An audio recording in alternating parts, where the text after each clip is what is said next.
State Park in South Carolina. That's about 20 miles west of Columbia.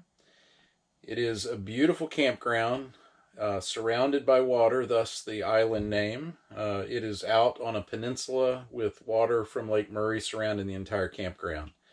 It's a beautiful place.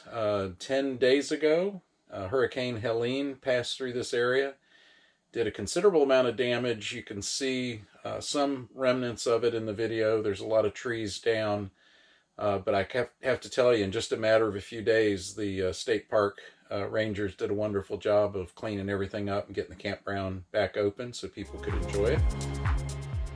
The use of drones is prohibited inside the park, so I drove just outside the entrance so that I could share an aerial view of the area. The island in the background is actually the campground. We have got a beautiful site. It's site 35 on the Islander Loop, and we're on the inside of the loop. The spots on the outside are on the lake, but we've got a lot of privacy. There is no one on either side of us, and we still, when we're sitting outside, we still have a beautiful view of the water.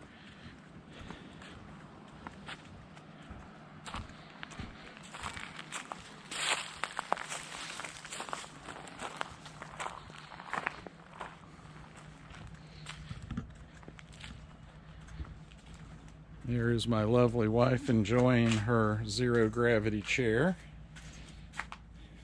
Hi.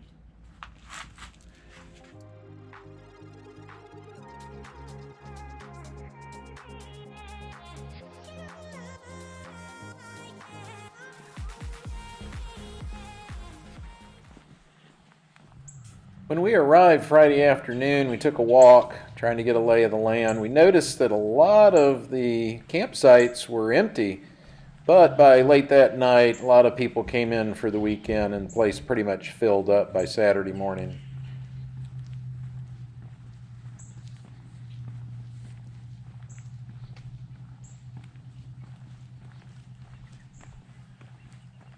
Had a lot of trees come down. Yes, they did. Yep, look at that. This campground is definitely big rig friendly. A lot of these campsites are exceptionally deep. There's no doubt in my mind that a 45-foot travel trailer or even a large Class A motorhome would easily fit on these spaces.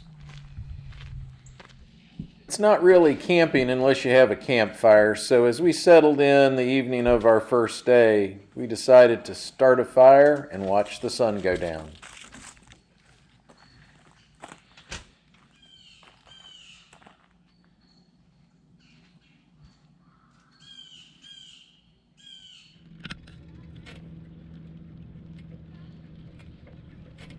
The next morning we got up early while it was still cool and took a long bike ride down to the marina.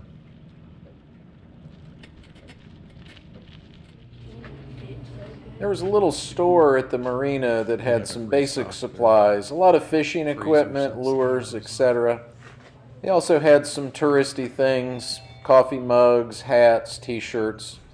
Not really much in the way of food, but they did have some ice cream and they also had drinks.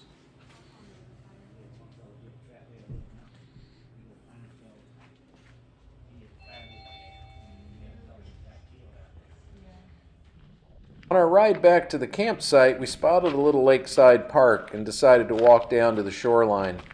Tracy captured an amazing photograph with her iPhone of those 3 cypress trees in the morning sun. Tracy and I normally skip breakfast, but when we're out in nature and we're hiking and biking, we just have a much bigger appetite than when we're at home.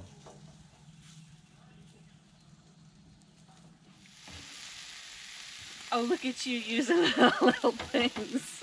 Trying. I don't know if it's going to work, but It'll work.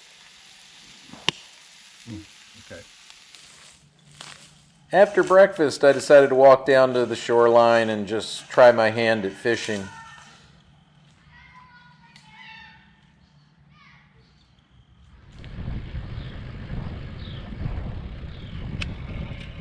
Since the campground is literally on an island, there's very little motor traffic, so we felt safe riding our bikes on the road. There is some up and down, but none of the hills were too difficult, and it made for some good exercise. And you have to remember, when it's hilly terrain, 50% of the time you're going uphill, and the other 50% of the time you're coasting downhill. We spotted a side road with a little sign that said cabins, so we decided to go explore.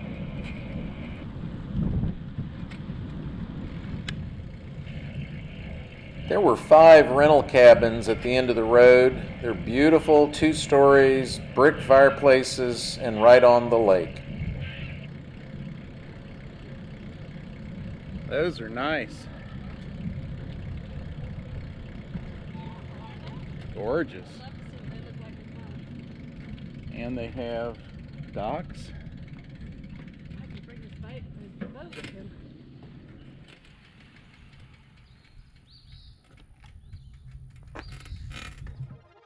Our stay at Dreher Island State Park has come to an end, but we're off to a new adventure. We're leaving and headed to the North Georgia mountains and Tullulah Gorge State Park, so stay tuned.